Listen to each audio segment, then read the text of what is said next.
Hello दोस्तों, तो हम शुरू करते हैं अपना नेक्स्ट चैप्टर। टर्म टू का हमारा ये चैप्टर है सम एप्लीकेशंस ऑफ ट्रिगोनोमेट्री।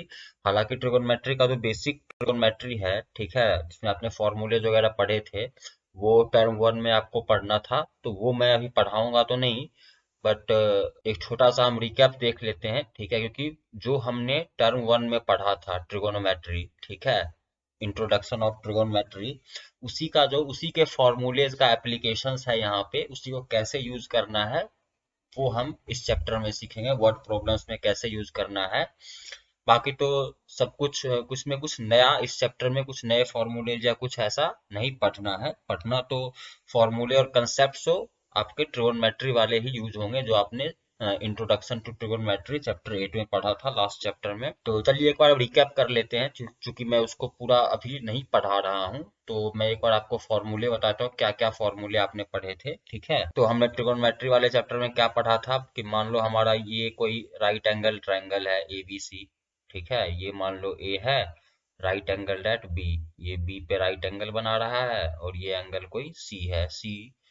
जो सी एंगल को मान लो, अगर ये इसको हम थीटा बोल देते हैं कि थीटा डिग्री का एंगल है या थीटा का एंगल है, ठीक है। तो हमने पहले क्या पढ़ा था, साइन थीटा। ट्रिगोनोमेट्रिक रेशियोज पढ़े थे। ट्रिगोनोमेट्रिक रेशियोज क्या होते थे, साइड्स के रेशियो, राइट एंगल के साइड्स के रेशियो की तरह हमने उसको पढ़ा था। डिटेल में तो मैं नहीं जाऊंगा, ठीक है। तो ये थीटा था, थीटा के सामने वाले एंगल को परपेंडिकुलर बोलते थे। क्या बोलते थे, परपेंडिकुलर। थीटा के सामने वाले एंगल को हम लोग परपेंडिकुलर बोलते थे, ठीक है। थीटा के जो साथ में जो एंगल है ये वाला, उसके साथ में जो थीटा एंगल के साथ जो साइड है, जो सामने वाला साइड है थीटा के, ठीक है, उसको हम क्या बोलते थे, परपेंडिकुलर बोलते थे। और उसके साथ में जो साइड है, जैसे ये BC वाला साइड है, इसको हम बेस बोलते थे, ठीक है। और ये जो सबसे बड़ा राइट एंगल के सामने वाला साइड है, ये हाइपोटेनस है, इसको हम H से रिप्रेजेंट करते हैं, इसको H बोल देते हैं, ठीक है। तो अगर हमें साइन थीटा की वैल्यू निकालनी थी, तो साइन थीटा क्या होता था, परपेंडिकुलर अपॉन हाइपोटेनस, ठीक है। उसी तरीके से अगर कॉस थीटा हमें निकालना हो, कॉस थीटा की वैल्यू हमें निकालनी हो, तो कॉस थीटा क्या होता था, बेस अपॉन हाइपोटेनस। उसी तरीके से बेस मतलब BC अपॉन AC, ठीक है। ध्यान रखना यहाँ पे P क्या है, P किसकी वैल्यू है, P AB की वैल्यू है, P इज AB। ये देखो P हमने जो रखा है ये AB की वैल्यू रखा है, ठीक है। और टेन थीटा हमने किसको बोला था, टेन थीटा इज बताओ परपेंडिकुलर अपॉन बेस। परपेंडिकुलर मतलब AB side upon length of side BC। P क्या है, लेंथ ऑफ साइड परपेंडिकुलर है, लेंथ ऑफ साइड AB। यहाँ इस फिगर के हिसाब से, इस डायग्राम के हिसाब से हमारे पास 6 ट्रिगोनोमेट्रिक रेशियोज थे। एक तो साइन थीटा था, ठीक है, एक तो कॉस था, ठीक है, और एक तीसरा टेन था। अब देखो चौथा जो है वो है कॉसेक। कॉसेक क्या होता है, कॉसेक जो होता है, कॉसेक थीटा होता है, वो साइन थीटा का रेसिप्रोकल होता है, मतलब 1 अपॉन साइन थीटा, ठीक है। मतलब जो साइन थीटा, अगर साइन थीटा P/H है, ठीक है, इसका रेसिप्रोकल लेंगे, मतलब न्यूमरेटर डिनोमिनेटर हो जाएगा और डिनोमिनेटर न्यूमरेटर हो जाएगा, मतलब H ऊपर चला जाएगा, P नीचे आ जाएगा, मतलब H/P, ठीक है।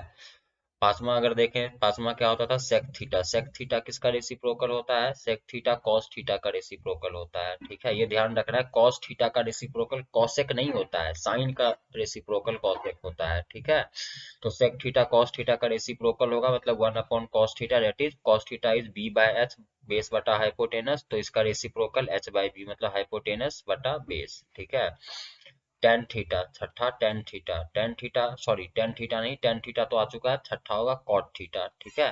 कॉट थीटा, कॉट थीटा किसका रेसिप्रोकल होगा, टेन थीटा का, tan theta 1 upon tan theta, ठीक है। तो टेन थीटा क्या है, P/B है, तो यहाँ पे क्या हो जाएगा, बेस बटा परपेंडिकुलर, ठीक है। यहाँ से एक चीज और आपको ध्यान रखना है कि साइन थीटा, अगर मान लो कोसेक थीटा अगर रेसिप्रोकल है, कोसेक थीटा, यहाँ पे देखो, अगर cosec theta is equals to 1 upon sine theta अगर होता है, तो अगर इसको क्रॉस मल्टीप्लाई करेंगे, साइन थीटा को यहाँ ले जाएंगे, तो cosec theta into sine theta कितना हो जाएगा, cosec theta into sine theta equals to 1 हो जाएगा। उसी तरीके से cos theta into sec theta 1 हो जाएगा, ten theta into cot theta 1 हो जाएगा, ठीक है। तो ये चाहे आप फॉर्मूला आपने पिछले क्लासेस में, मतलब ट्रिगोनोमेट्री वाले लेक्चर्स में आपने पढ़ रखा है, फिर भी अगर आप चाहें तो इसको नोट डाउन कर सकते हैं, ठीक है। चलिए इसको वीडियो को पॉज कीजिए और नोट डाउन कीजिए पहले तो। नेक्स्ट हमने क्या पढ़ा था, नेक्स्ट हमने पढ़ा था trigonometric ratio of 0 degree 30 degree, ठीक है। ये वैल्यूज आपने पढ़ा था कि 0 डिग्री का क्या होता है ट्रिगोनोमेट्रिक रेशियोज, 30 डिग्री का क्या होगा, 60 डिग्री का क्या होगा। स्टैंडर्ड ट्रिगोनोमेट्रिक रेशियोज हमने पढ़ा था, इन शॉर्ट अगर हम कहें, ठीक है।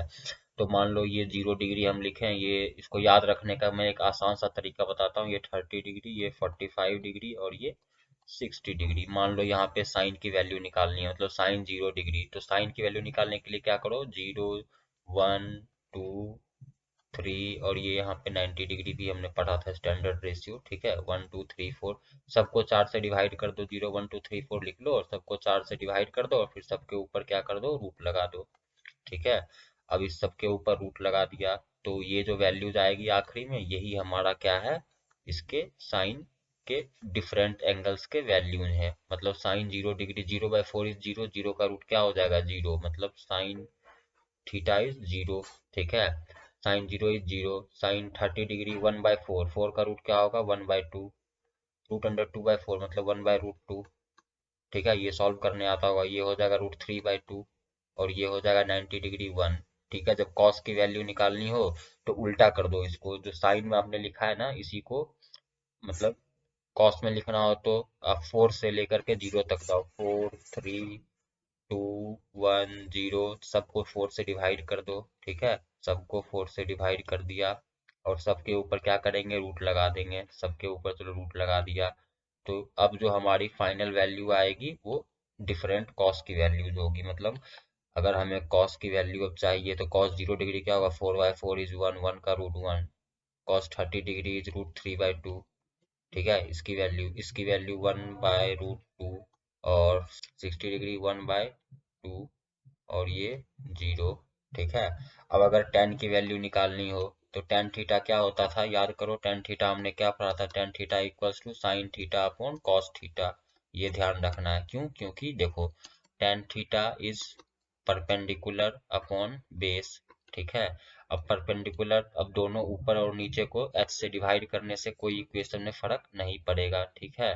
तो ऊपर आ गया p/h, p/h मतलब साइन थीटा और नीचे आ गया b/h, b/h मतलब कॉस थीटा। तो sign theta upon cos theta होगा, तो tan theta is sign theta upon cos theta. तो साइन देखो, ये साइन थीटा, साइन 0 की वैल्यू 0 है और कॉस 0 की वैल्यू 1 है, तो 0/1 इज 0। अब यहाँ देखो 1/2 और 1/√3/2, तो ये इसको डिवाइड करेंगे तो 1/√3 आएगा। इसको और इसको डिवाइड करेंगे 1/√2, 1/√2 इज 1, ठीक है। √3/2 अपॉन 1/2, तो ये हो जाएगा √3 और ये हो जाएगा 1/0। इसको हम 1/0 को बोलते हैं नॉट डिफाइंड। अभी के लिए आप नॉट डिफाइंड मान के चलो, एनडी से मैं लिख रहा हूँ, एनडी इज नॉट डिफाइंड। इसको क्या बोलते हैं, नॉट डिफाइंड, मतलब इसकी वैल्यू मैथमेटिक्स में अभी डिफाइन नहीं की गई है। क्यों डिफाइन नहीं की गई है, बहुत लोग इसमें आपके लेवल में कहते हैं कि 1/0 की वैल्यू डिफाइंड नहीं है, लेकिन ऐसा नहीं है, ये आप आगे की क्लासेस में पढ़ेंगे, ठीक है। अब देखो क्या है, साइन, अब कॉसेक की वैल्यू चाहिए। अगर कॉसेक की वैल्यू चाहिए तो कॉसेक थीटा कैसे आएगा, जो साइन थीटा की वैल्यू है उसको 1 से डिवाइड कर दो, मतलब उसका रेसिप्रोकल ले लो, तो वो क्या कॉसेक आ जाएगा। जो कॉस है उसका रेसिप्रोकल ले लेंगे तो सेक आ जाएगा। जो टेन है उसका रेसिप्रोकल ले लेंगे तो कॉट आ जाएगा, ठीक है। तो ऐसे करके बाकी वैल्यूज हम निकाल सकते हैं, ठीक है। तो यहाँ तक आई होप समझ में आ गया हो, आप चाहें तो नोट डाउन भी कर सकते हैं। तो ये स्टैंडर्ड एंगल हमने पढ़ा था, ठीक है। अब आगे कुछ देख लेते हैं, और पिछले ये सब मैं वो बता रहा हूँ जो हमने पिछले क्लासेस में पढ़ा था, जो पिछले चैप्टर्स में या लेक्चर्स में हमने पढ़ा था, ठीक है। और लास्ट में हमने क्या पढ़ा था, ट्रिगोनोमेट्रिक आइडेंटिटीज। अच्छा, उससे पहले हमने 90 डिग्री के लिए पढ़ा था कि साइन 90 डिग्री माइनस थीटा, जो फॉर्मूला हमने पढ़ा था कि sine 90 degree minus theta is, sine क्या होगा, कॉस में चेंज हो जाएगा, कॉस 90 डिग्री माइनस थीटा क्या हो जाएगा, वो साइन में बदल जाएगा, उसको साइन थीटा लिखेंगे, ठीक है। उसी तरीके से मान लो यहाँ पे सेक 90 डिग्री माइनस थीटा हो तो वो बन जाएगा कॉसेक थीटा, और कॉट 90 डिग्री माइनस थीटा हो तो वो बन जाएगा टेन थीटा, ठीक है। उसी तरीके से अगर टेन 90 डिग्री माइनस थीटा हो तो 90 डिग्री माइनस थीटा वो बन जाएगा कॉट थीटा, ठीक है। और sec cosec 90 degree minus theta हो तो वो सेक थीटा बन जाएगा। ये सब आपने पहले पढ़ रखा है, ठीक है। अगर आपको ये सब नहीं समझ में आ रहा है तो आप कमेंट बॉक्स में डालिए कैसे है, नहीं है, ठीक है। अगर आपको, आपने ये चैप्टर नहीं पढ़ा है, ट्रिगोनोमेट्री का बेसिक चैप्टर अगर आपने नहीं पढ़ा है, इंट्रोडक्शन टू ट्रिगोनोमेट्री, अगर आपको वो समझ में नहीं आ रहा है तो अभी जो मैं पढ़ाने वाला हूँ वो सब आपको बिल्कुल नहीं समझ में आएगा, ठीक है। तो इसलिए मैं बोल रहा हूँ कि वो देख लीजिए। और लास्ट में हमने क्या पढ़ा था, आइडेंटिटीज पढ़े थे, तीन आइडेंटिटीज, बेसिकली तीन आइडेंटिटीज पढ़े थे, मतलब तीन फॉर्मूले हमने पढ़े थे। एक क्या पढ़ा था, एक पढ़ा था sine square plus sine square theta plus cos square theta, अगर ऐसा कुछ हो उसकी वैल्यू क्या होती है, 1 होती है। उसके बाद हमने पढ़ा था सेक स्क्वायर थीटा मतलब 1 प्लस टेन स्क्वायर थीटा, ऐसा कुछ पढ़ा था आपने, 1 plus tan square theta is equals to sec square theta. इसी को अगर दूसरे तरीके से लिखना चाहो तो सेक और tan square theta minus sec square theta is equals to 1 हो जाएगा। ठीक है, कब होगा, जब थीटा 0 से 90 डिग्री के बीच में होगा। ठीक है, और तीसरा क्या पढ़ा था हमने, कॉसेक स्क्वायर थीटा के लिए मतलब 1 प्लस कॉट स्क्वायर थीटा, तो ये चीज आपको याद होनी चाहिए, is equals to cosec square theta. ये तीन फॉर्मूले भी आप नोट डाउन करिए, एक ये और तीसरा ये। ठीक है, चलिए वीडियो को पॉज कीजिए और नोट डाउन कीजिए। अब हम नेक्स्ट चैप्टर की ओर बढ़ेंगे, मतलब नेक्स्ट चैप्टर मतलब ये जो हमारा चैप्टर 9th है, एप्लीकेशन ऑफ ट्रिगोनोमेट्री, उसकी ओर बढ़ेंगे। ठीक है, चलिए ये 9.2 है हमारा, इस चैप्टर को हम हाइट एंड डिस्टेंस भी कहते हैं, एप्लीकेशन ऑफ ट्रिगोनोमेट्री। ये जो फॉर्मूले मैंने आपको बताए इस पे सारा काम हो जाएगा अभी। ठीक है, तो इसमें मैं आपको कुछ एक बेसिक चीज बताता हूँ पहले। मान लो ये ग्राउंड है, ये यहाँ पे कोई एक चीज रखी हुई है, कोई एक ऑब्जेक्ट है यहाँ पे। ठीक है, ये कोई अपना ऑब्जेक्ट है, ग्राउंड पे हमारी एक कोई सुंदर कन्या यहाँ पे खड़ी है। ठीक है, ये सुंदर कन्या खड़ी है, मान लो इस ऑब्जेक्ट को यहाँ से देख रही है तो चेहरा ऊपर करके देखेगी। ठीक है, तो ये इस ऑब्जेक्ट को देख रही है, तो जब ऑब्जेक्ट को देखेगी तो हॉरिजॉन्टल लेवल से जो एंगल अपना बनेगा, ठीक है, इसको हम क्या बोलेंगे, ये जो एंगल ये बनाएगी हॉरिजॉन्टल लेवल से, इसको हम क्या बोलेंगे, इसको हम बोलेंगे एंगल ऑफ एलिवेशन। ये है, ये क्या है, ये लाइन ऑफ साइट है, मतलब जिस एंगल से वो देख रही है। ठीक है, ये क्या है, लाइन ऑफ साइट इसको कहते हैं, लाइन ऑफ साइट से जो हॉरिजॉन्टल लेवल पे, ये हॉरिजॉन्टल लेवल है, इसके हॉरिजॉन्टल ग्राउंड से पैरेलल एक लाइन लेंगे तो यहाँ जो एंगल बनेगा उसको क्या बोलेंगे, एंगल ऑफ एलिवेशन। ठीक है, और इसी हॉरिजॉन्टल लेवल से ऑब्जेक्ट और लाइन ऑफ साइट के बीच जो एंगल बनेगा इसको हम क्या बोलेंगे, ये वाला जो एंगल है इसको हम क्या बोलेंगे, एंगल ऑफ डिप्रेशन। क्या बोलेंगे, एंगल ऑफ डिप्रेशन। तो ये चीज आपको याद रखना है, बाकी सब इसी पे होगा। ठीक है, लाइन ऑफ साइट समझ में आ गया होगा, एंगल ऑफ एलिवेशन समझ में आ गया और एंगल ऑफ डिप्रेशन समझ में आ गया हो। ठीक है, देखिए इसमें भी यही रहा है, ऊपर से अगर कोई देख रहा है नीचे की ओर, नीचे के कोई ऑब्जेक्ट को देख रहा है, तब हॉरिजॉन्टल के साथ जो एंगल बन रहा है वो क्या है, एंगल ऑफ डिप्रेशन है। ठीक है, मान लो नीचे से किसी चीज को ऊपर देखेंगे तो हॉरिजॉन्टल के साथ जो एंगल बनेगा वो क्या कहेगा, एंगल ऑफ एलिवेशन। ठीक है, एंगल ऑफ एलिवेशन कहलाएगा। अगर ऊपर कोई बंदा है, मतलब ऊंचाई पे कोई बंदा है और नीचे वाले ऑब्जेक्ट अगर नीचे रखा है, बंदे की हाइट अगर ज्यादा है, ऊपर से अगर नीचे की ओर कोई देखेगा तो हॉरिजॉन्टल के साथ जो लाइन ऑफ साइट का जो हॉरिजॉन्टल के साथ एंगल बनेगा उसको क्या बोलेंगे, angle of depression. Angle of depression, तो बस आपको इसी चीज का ध्यान रखना है, एंगल ऑफ एलिवेशन और एंगल ऑफ डिप्रेशन सारा काम इसी पे होगा। ठीक है, चलिए एग्जांपल्स देखते हैं, इसमें और कुछ नहीं करना है, बाकी ट्रिगोनोमेट्री का इस्तेमाल करना है। चलो एग्जांपल नंबर 1 देखते हैं, ये रहा अपना एग्जांपल नंबर 1। एग्जांपल नंबर 1 कह रहा है अ tower stands vertically on a ground, कह रहा है कि एक टावर है, एक ग्राउंड पे स्टैंड कर रहा है वर्टिकली। ठीक है, from a point on the ground which is 15 meter away from the foot of the tower, the angle of elevation of the top of tower is 60 degree, find the height of the tower। कह रहा है कि एक tower है, ठीक है, मान लो ये हमारा कोई टावर है ए बी। ठीक है, ए बी हमारा कोई टावर है जो कि ग्राउंड पे हॉरिजॉन्टली खड़ा है, मतलब ग्राउंड से ये 90 डिग्री की एंगल पे बना रहा है। ठीक है, हॉरिजॉन्टल खड़ा है, सॉरी वर्टिकली अगर खड़ा है, इरेक्ट है, तो 90 डिग्री का एंगल बना रहा है। कह रहा है कि from a point on the ground which is 15 metre away from the foot of the tower, कह रहा है कि foot of the tower, foot of the tower क्या है, ये बी है, यहाँ से कह रहा है 15 मीटर की दूरी पर, मान लो यहाँ से ये 15 मीटर की दूरी है, यहाँ से कोई बंदा अगर देखे तो angle of elevation of top of tower, तो टॉप ऑफ टावर को अगर कोई बंदा यहाँ पे देख रहा है, ठीक है, तो एंगल ऑफ एलिवेशन कितना बन रहा है, वो 60 डिग्री बन रहा है। ठीक है, तो कह रहा है कि हाइट ऑफ द टावर, ये एच मान लो ए बी, तो हाइट ऑफ द टावर निकालिए। मान लो height of the tower h है, ये AB लेंथ जो है वो h है, तो हाइट ऑफ द टावर आपको निकालना है। ये मान लो C पॉइंट से कोई बंदा, C पॉइंट कहाँ है, 15 मीटर की दूरी पे है। तो बस ट्रिगोनोमेट्री का फॉर्मूला इस्तेमाल करना है। यहाँ पे क्या दिया हुआ है देखो, परपेंडिकुलर और बेस है, तो कोई ऐसा फॉर्मूला यूज करना है इसमें परपेंडिकुलर भी आए और बेस भी आए, ठीक है। और तो परपेंडिकुलर और बेस किस में आता है, टेन थीटा में आता है। टेन थीटा क्या होता है, याद करो, परपेंडिकुलर अपॉन बेस। अगर ये हमारा थीटा है तो इसके लिए ये हमारा हाइट जो है वो परपेंडिकुलर है, और ये जो है BC वो क्या है, बेस है, ठीक है। तो tan theta is equals to क्या होता है, परपेंडिकुलर अपॉन बेस, मतलब AB अपॉन BC। अगर इस डायग्राम के हिसाब से देखें, थीटा की जगह कितने डिग्री का एंगल लिखा हुआ है, 60 डिग्री, मतलब टेन 60 डिग्री। AB की वैल्यू क्या है हमें नहीं मालूम है, उसको h मान लेते हैं कि h उसकी वैल्यू है, ठीक है।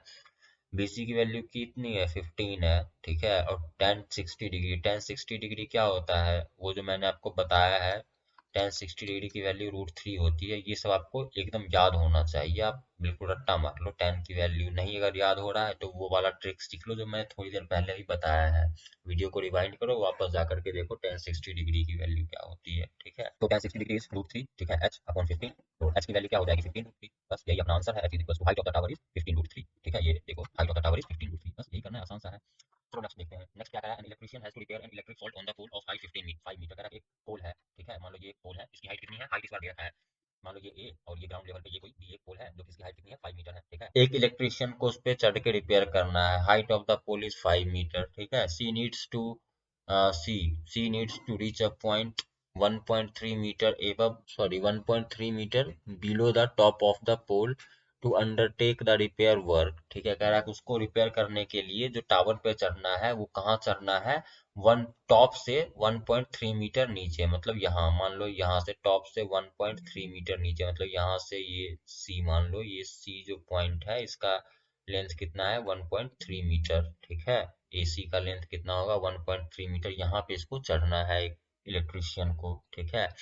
What should be the length of ladder that she used when inclined at an angle of 60 degree to the horizontal would enable her to reach to the required position? Also, how far from the foot of the pole she placed the foot of the ladder? कह रहा है कि अब इसको मान लो कितने length का सीढ़ी यूज करना होगा ताकि जो एंगल बने ग्राउंड के साथ वो 60 डिग्री का हो। तो मान लो कि ये कोई हमारा लैडर है और ये कोई D हमारा पॉइंट है, ठीक है। और ये जो लैडर है वो कितना डिग्री का एंगल बना रहा है, 60 डिग्री का एंगल बना रहा है। तो आपको क्या क्या निकालना है, एक तो length of the ladder, length of ladder कितना होगा, लेंथ ऑफ लैडर, ठीक है। लेंथ ऑफ लैडर, ये हमारा लैडर है, CD है, ठीक है, CD, that is CD, length of ladder is CD, ठीक है।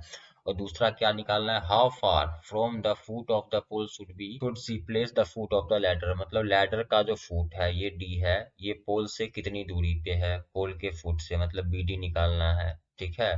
तो दूसरा हमें क्या निकालना है, हमें BD निकालना है, ठीक है। तो हमें CD निकालना है और BD निकालना है। क्या क्या दिया हुआ है, एक तो हाइट ऑफ द टावर दिया हुआ है और ये चीज दिया हुआ है, ठीक है। अब कैसे निकालेंगे, तो जाहिर सी बात है, पहले तो आपको क्या करना है, पहले तो आप CV लेंथ निकालिए, ठीक है।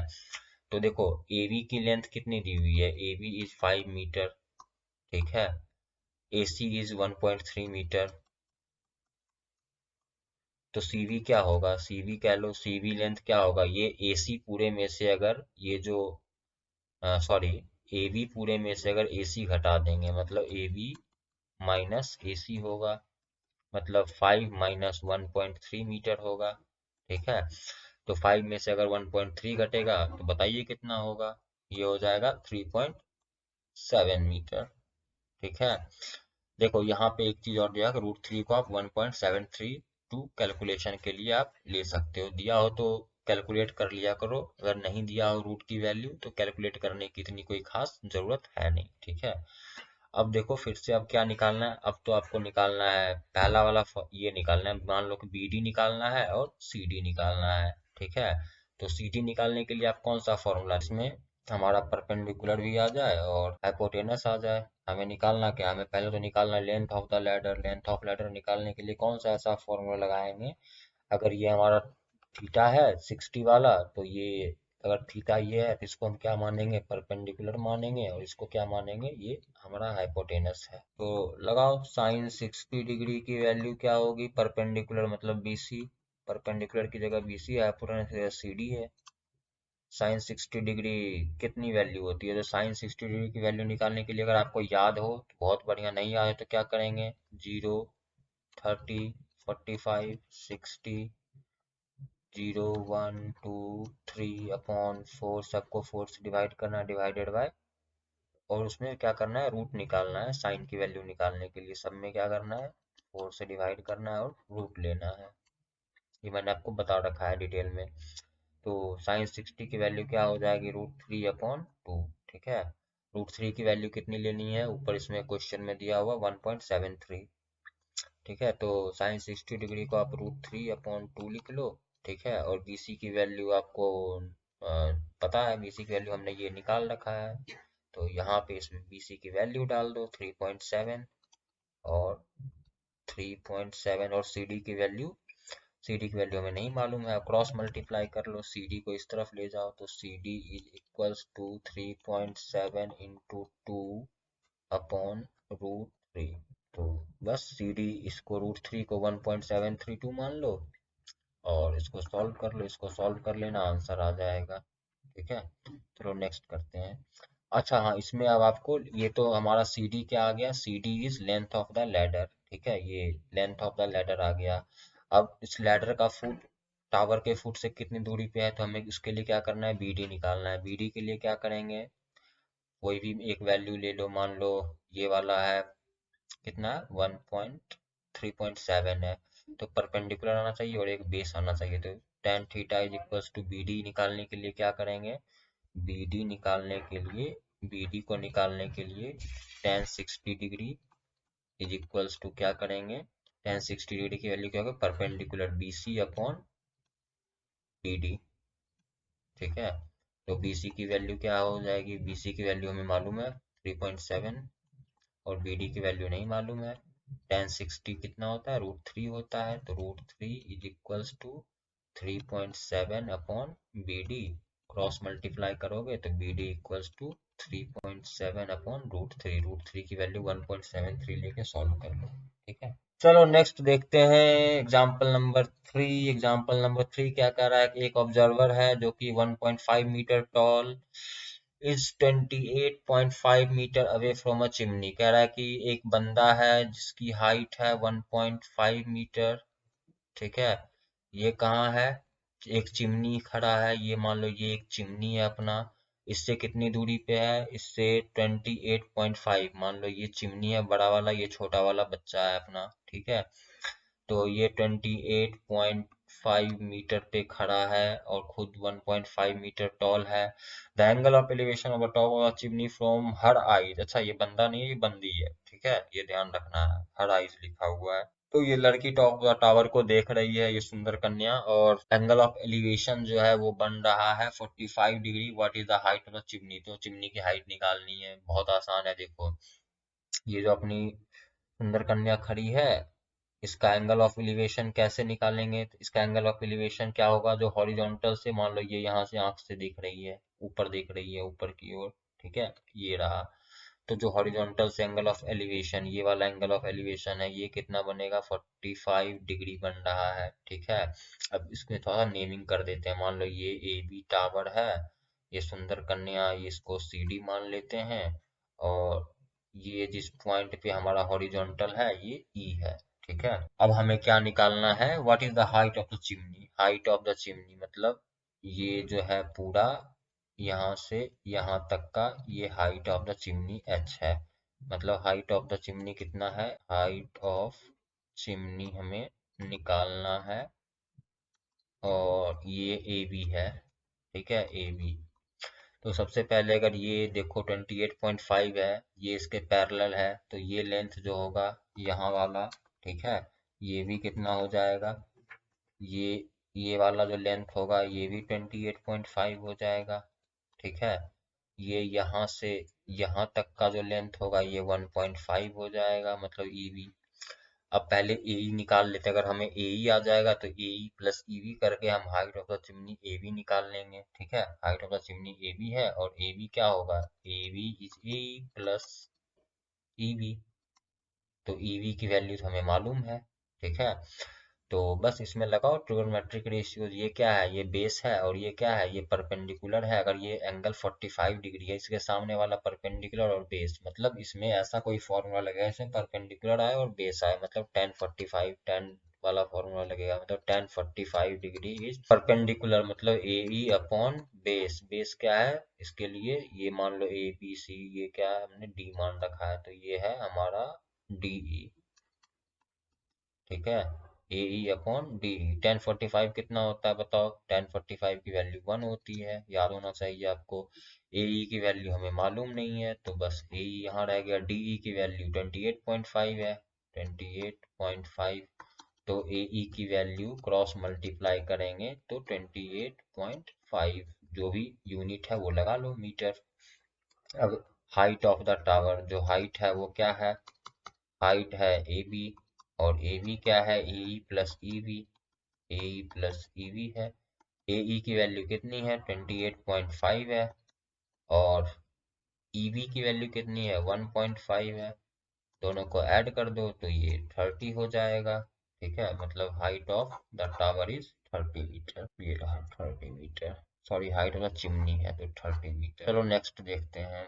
बस ऐसे ही करना है सब में, आपको बस यही करना है कि जो क्वेश्चन दिया हुआ है उस हिसाब से डायग्राम बनाओ। ठीक है, कौन सा एंगल है, कौन सा परपेंडिकुलर होगा, कौन सा बेस होगा, वो निकालिए और फिर उसमें ट्रिगोनोमेट्रिक रेशियोज लगाइए, आपका आंसर आ ही जाएगा। ठीक है, चलो एक एग्जांपल नंबर 4 भी कर लेते हैं। क्या कह रहा है एग्जांपल नंबर 4, एग्जांपल नंबर 4 कह रहा है कि from the point P on the ground. मान लो कि हमारा ये कोई P पॉइंट है ग्राउंड पे। ठीक है, ये रहा P पॉइंट ग्राउंड पे है, ये ग्राउंड है, यहाँ पे मान लो ये हमारा पॉइंट P है।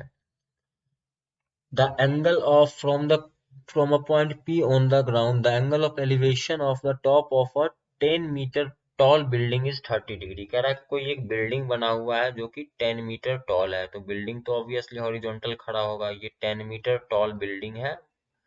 मान लो ये कोई बिल्डिंग रहा होगा अपना, ये A है और ये मान लो B है। ठीक है, ए भी कोई बिल्डिंग है, नाम अपनी मर्जी से दे रहे हैं, जो कि 10 मीटर टॉल है और इसका जो एंगल ऑफ एलिवेशन है ग्राउंड से वो कितना है, वो है 30 डिग्री। ठीक है, ग्राउंड से एंगल ऑफ एलिवेशन जो है वो ये वाला एंगल, ये 30 डिग्री है। ठीक है, कह रहा है a flag is hoisted on the top of the building at an angle of elevation of the flag, top of the flag staff और from the P is 45 degree.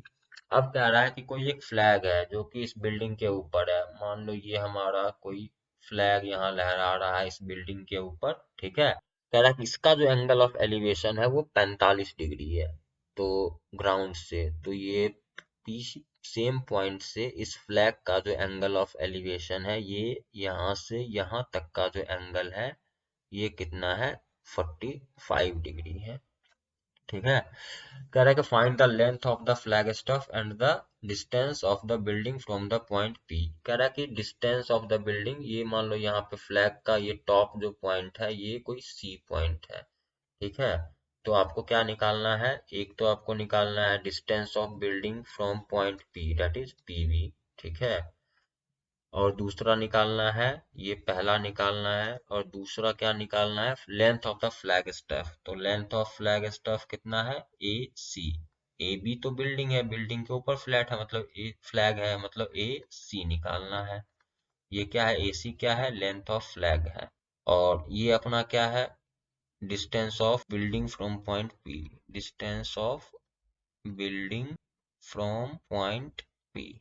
तो सबसे पहले देखो, ये छोटे वाला जो ट्रायंगल है अपना, ये तो 90 डिग्री का एंगल बन रहा है। ठीक है, तो छोटा वाला अपना ट्रायंगल है, इसमें देखते हैं कौन से ट्रायंगल में, ये A B और P में जो tan 30 डिग्री है।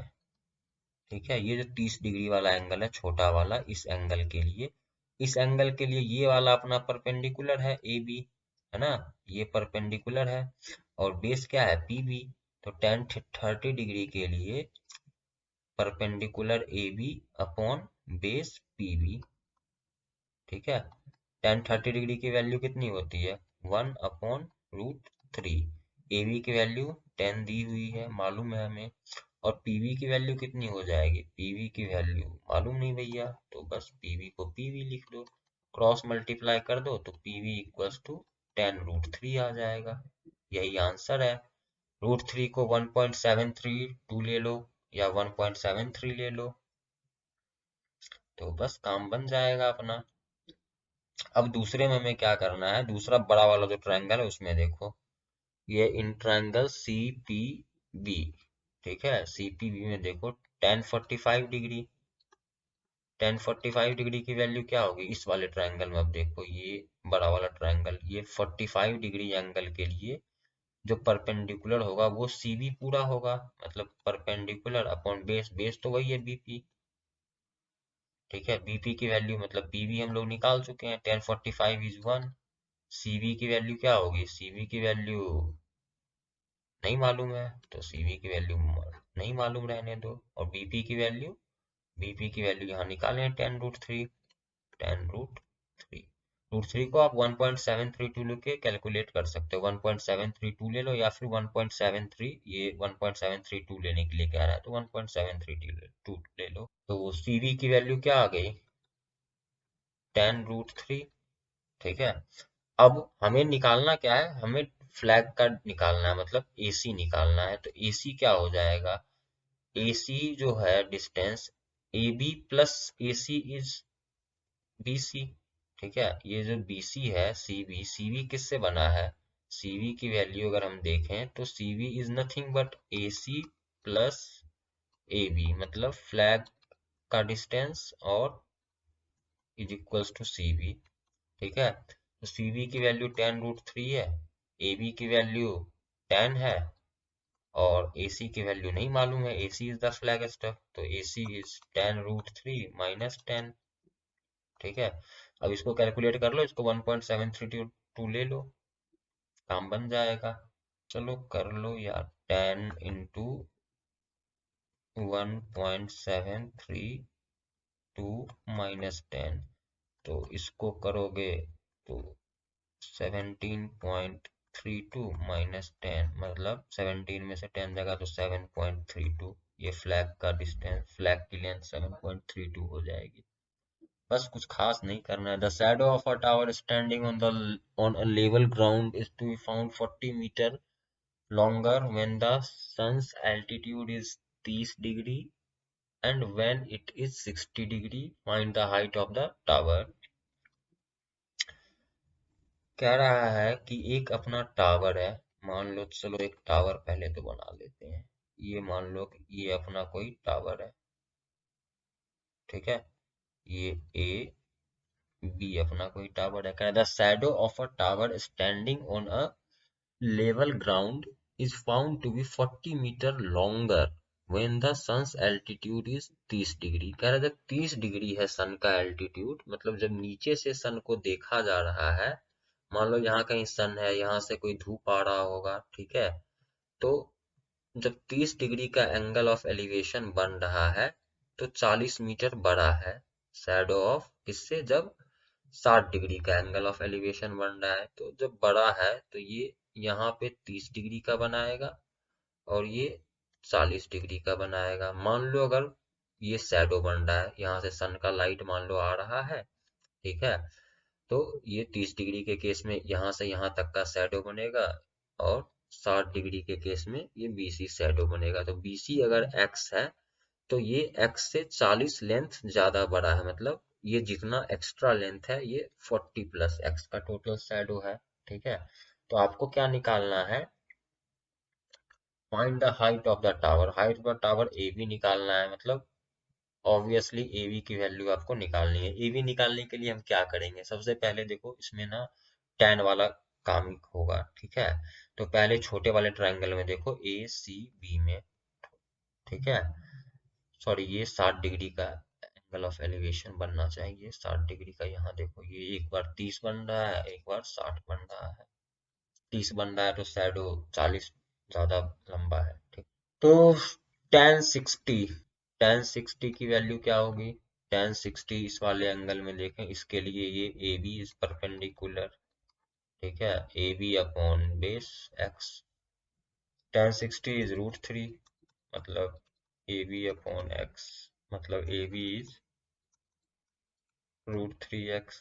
कुछ नहीं करना, अब तो बस कैलकुलेशन है। दूसरी बार क्या करो, tan 30 ले लो, tan 30 लेंगे ए बी अपॉन ये पूरा आ जाएगा A B upon B D, क्योंकि इसके लिए 30 डिग्री के लिए यहाँ तक के लिए बेस पूरा बी डी आ जाएगा, ठीक है। तो 30 डिग्री की वैल्यू क्या होती है? 1/√3 tan 30 डिग्री की। ए बी की वैल्यू क्या होगी? ए बी की वैल्यू हमें मालूम नहीं है, ठीक है। और बी डी की वैल्यू 40 प्लस एक्स होगा, 40 प्लस एक्स, तो A B is equals to क्या हो जाएगा? 40 प्लस एक्स अपॉन √3। अब ध्यान दो, दोनों ए बी है, ठीक है। एक जगह √3x है और एक 40 प्लस एक्स अपॉन √3 है। तो √3x इज इक्वल्स टू इस दो इक्वेशन से, चूंकि LHS बराबर है तो LHS को बराबर लिख सकते हैं, मतलब 40 प्लस एक्स अपॉन √3। अब क्या करेंगे, इसको इससे क्रॉस मल्टीप्लाई कर देंगे, √3 into √3 is 3x is equals to 40 plus x, इसको इधर लेके आएंगे 2x इक्वल्स टू 40, तो x इक्वल्स टू 20, ठीक है। टावर की लेंथ क्या है? ए बी है, तो ए बी इज √3x इस वाले इक्वेशन से। तो x की वैल्यू 20 है, तो 20 इंटू √3 की वैल्यू 1.732 ले लो, सॉल्व कर लो, आंसर आ जाएगा। या 20√3 भी लिख सकते हो, ये इसमें √20√3 भी दिया हुआ है, कोई गलत नहीं करेगा अगर तुम पॉइंट में नहीं लेते हो। हाँ, अगर क्वेश्चन में लिखा हो, जैसे इस क्वेश्चन में लिखा है कि √3 की वैल्यू 1.732 लेनी है, तब आपको लेना पड़ेगा √3 इक्वल्स टू 1.732। अगर नहीं कुछ भी लिखा हुआ है रूट वाले वैल्यूज, तो आप रूट को रूट में भी रहने दे सकते हो। तो सारे क्वेश्चंस इसमें, चलो ये एक एंगल ऑफ डिप्रेशन वाला क्वेश्चन है, ये मैं करके बता देता हूँ। बाकी सारे क्वेश्चंस जिस तरह के एग्जांपल्स हम कर रहे हैं, सारे क्वेश्चंस बिल्कुल उसी तरह के हैं एक्सरसाइज में। तो चलो एग्जांपल नंबर 6 देखते हैं। कह रहा था angle of depression of the top and bottom of an 8 metre tall building from a top of a multi storeyed building are 30 degree and 45 degree. कह रहा है कि एक 8 मीटर टॉल बिल्डिंग है, ठीक है। मान लो ये रहा 8 मीटर टॉल बिल्डिंग, ये 8 मीटर की बिल्डिंग है। यहाँ पे एक और दूसरा बिल्डिंग है, मल्टी स्टोरेड बिल्डिंग है। कह रहा है कि यहाँ से जो एंगल ऑफ एलिवेशन, ठीक है, इस बिल्डिंग के टॉप का जो एंगल ऑफ डिप्रेशन है, ठीक है, टॉप का जो एंगल ऑफ डिप्रेशन है वो है 30 डिग्री। तो ये टॉप का जो एंगल ऑफ डिप्रेशन है, एंगल ऑफ डिप्रेशन, तो यहाँ से एक हॉरिजॉन्टल लाइन ले लेते हैं, तो ये एंगल ऑफ डिप्रेशन होता है, ये 30 डिग्री है। और बॉटम का एंगल ऑफ डिप्रेशन कितना है? 45 डिग्री है।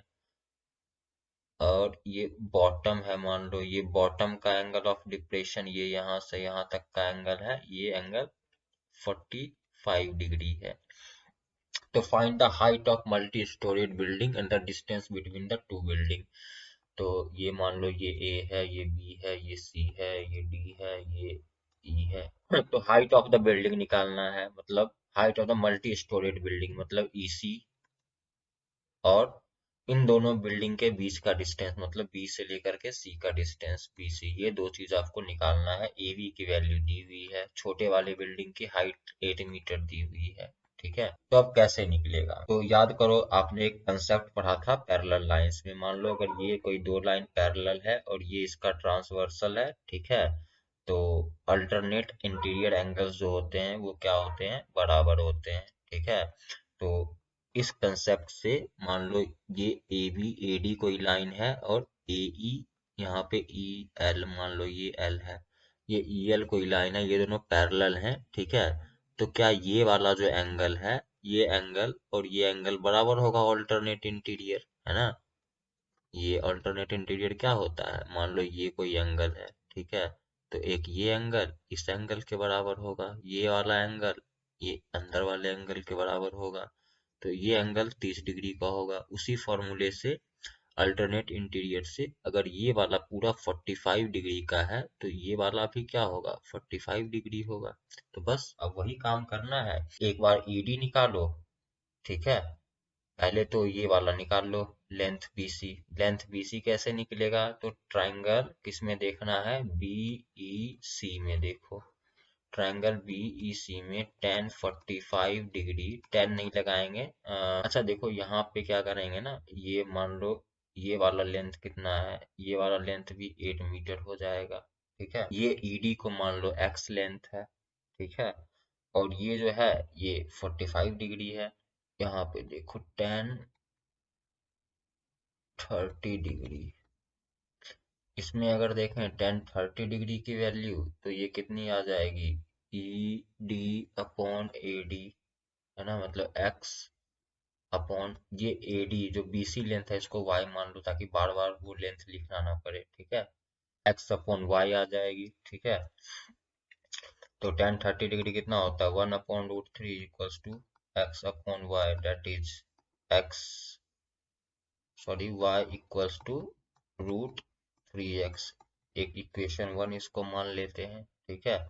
दूसरा अपना देख लेते हैं इस वाले ट्रायंगल में, ट्रायंगल बीईसी में, ये छोटे वाले ट्रायंगल में देख रहे थे एईडी में। ये वाला जो tan 30 डिग्री था ये ट्रायंगल एईडी में देख रहे थे। अब बीईसी में देख लेते हैं, ट्रायंगल बीईसी में देखते हैं, ये बड़े वाले ट्रायंगल में tan 45 वापस लगाओ। tan 45 is x plus 8, perpendicular क्या है x प्लस 8 अपॉन बेस क्या होगा y, ठीक है। tan 45 कितना होता है, 1 होता है। tan 45 की वैल्यू कितनी होती है, 1, तो ये क्रॉस मल्टीप्लाई करेंगे y equals to x plus 8 हो जाएगा। और इक्वेशन 1 और equation 2 linear equation in two variable, solve कर लो इसको। चलो इसमें ऐसे भी तो लिख सकते हैं, √3x is equals to x plus 8, है ना। तो √3x minus x is equals to 8, x into √3 minus 1 equals to 8, तो x equals to 8 upon √3 minus 1। √3 को 1.732 ले लो, आंसर आ जाएगा, ठीक है। और दूसरा वैल्यू क्या निकालना है, x की वैल्यू जब आ जाएगी तो हमें y की वैल्यू निकालनी है। तो x की वैल्यू किसी भी एक इक्वेशन में डाल दो, y की वैल्यू आ जाएगी, ठीक है। और जो हाइट ऑफ द टावर है वो क्या है, x प्लस 8 है। Height of the tower is x plus 8, height of the tower is, sorry, multi storey building, x plus 8, तो x plus x 8 plus 8 upon √3 minus 1। इसको तुम रेशनलाइज भी कर सकते हो, बहुत कुछ कर सकते हो, तो आगे खुद सॉल्व कर लेना, मैं सॉल्व करूंगा फिर बहुत टाइम लग जाता। ये 7 भी वही है, angle of elevation, angle of depression. बाकी जो क्वेश्चंस हैं 12-13 क्वेश्चंस, बिल्कुल 16 क्वेश्चंस हैं। ये बिल्कुल ऐसे जैसे मैंने आपको एग्जांपल्स करवाए हैं, आप देखिए, ठीक है। क्वेश्चंस को सॉल्व करने की कोशिश कीजिए, समझ में आए तो बहुत बढ़िया है, तो फिर रिवाइंड करके वापस देखिए और ट्राई करिए। कोई दिक्कत हो तो कमेंट बॉक्स में आप कमेंट भी कर सकते हैं, जो भी प्रॉब्लम्स हो आपको वो कमेंट बॉक्स में डालिए। चैनल को लाइक कीजिए, शेयर कीजिए, सब्सक्राइब कीजिए। चलिए, थैंक यू, बाय।